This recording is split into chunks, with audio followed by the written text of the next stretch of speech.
Hi, welcome back to the Weekly Why. This week I'm not going to talk about the Parsha this week. I'm going to talk about Passover.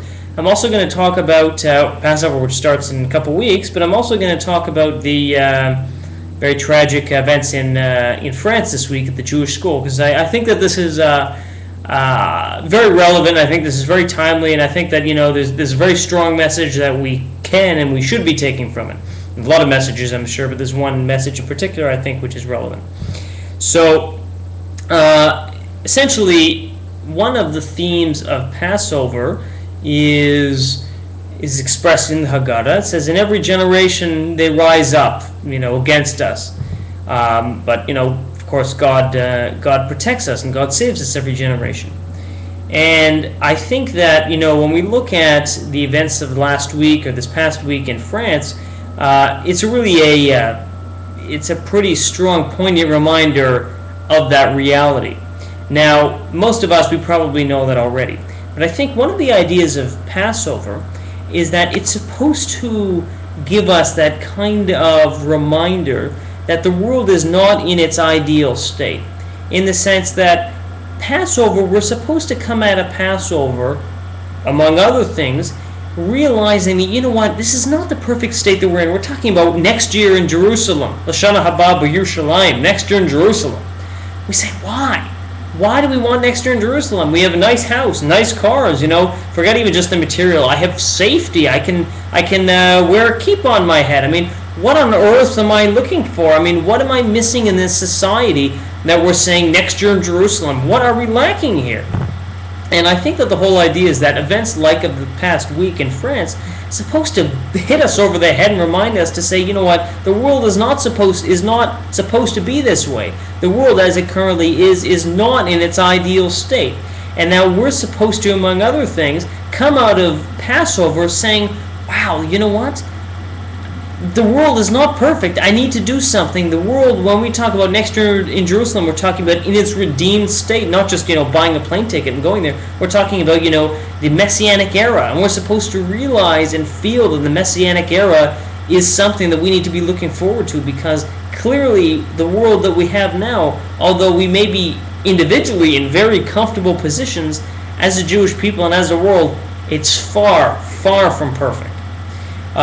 In the Parsha, in the Haggadah, we read, of course, about the 5 rabbis in Bnei Brak. Reading. We have Rabbi Eliezer, Rabbi Yehoshua, Elazar ben Azariah, Rabbi Akiva, and Rabbi Tarfon. We have them in Bnei Brak, and we have their student come in, and they're recalling the story of the Exodus, and the story comes in and the student comes in and says, "Rabbis, it's time for the morning blessings."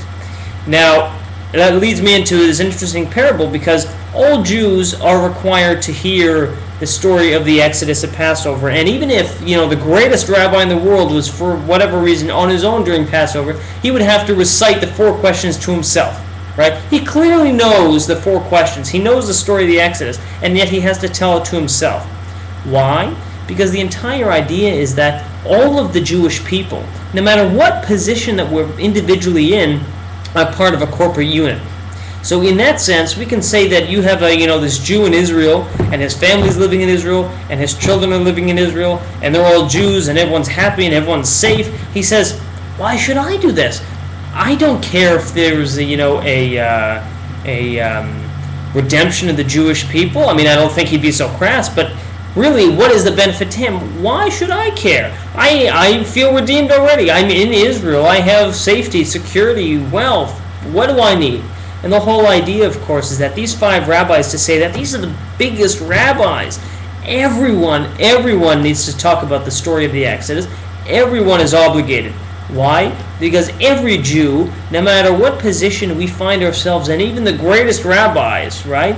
We're all in that need of redemption, in the sense that we're all missing that. So we can be in Israel, we can be here in Toronto and send our kids to Jewish school, or we could be the most disassociated Jew in the world. The idea is that all of us are in the same boat here.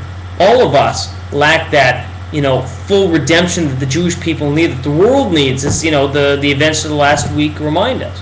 And I think that if there's one thing that we can take out of Passover, it's supposed to be the real realization and the sensitivity to say, wow, the world is not what it's supposed to be. And when we say next year in Jerusalem, we're supposed to mean it. We're supposed to say that, you know what, next year in Jerusalem, in that fully redeemed state, that, you know what, there is something lacking in the world, and there is something that if I can come out of Passover realizing that, then, you know, I would consider it pretty successful. And I think that, just to give an analogy here, let's say you were sitting in for a week on a meeting, you know, a climate change meeting. They're talking about climate change and ozone depletion and greenhouse gases and this and that. And they're talking about, you know, Florida's going to melt or is going to be overcome, you know, with floods and water world and, oh God, Kevin Costner would be a greatest tragedy of them all. But actually, it was an okay movie. But basically, the whole idea is, you know, you're in this session and talking about these horrible things of climate change and the world's going to end and all this and all this. Nobody in the right mind would leave that meeting and go have a coffee and go about their day. They would do something about it. They would realize that there's an urgency to it. And I think that's the whole idea of I'd say whole idea. It's one of the key ideas of Passover is that we can come out of this not just with this realization and sensitivity that when we say next year in Jerusalem, we're supposed to mean it, but when we say something, we pray for something, and when we want something, most of us, all of us, should be doing something. And I think that's the individual challenge that we're supposed to take out of Passover. To say, on one hand, I know that there should be, you know, a redemption, that next year in Jerusalem, to try to make ourselves mean it and want it. And then the next step, of course, is how do I make it a reality? So that's it. Best wishes. Shabbat Shalom. God.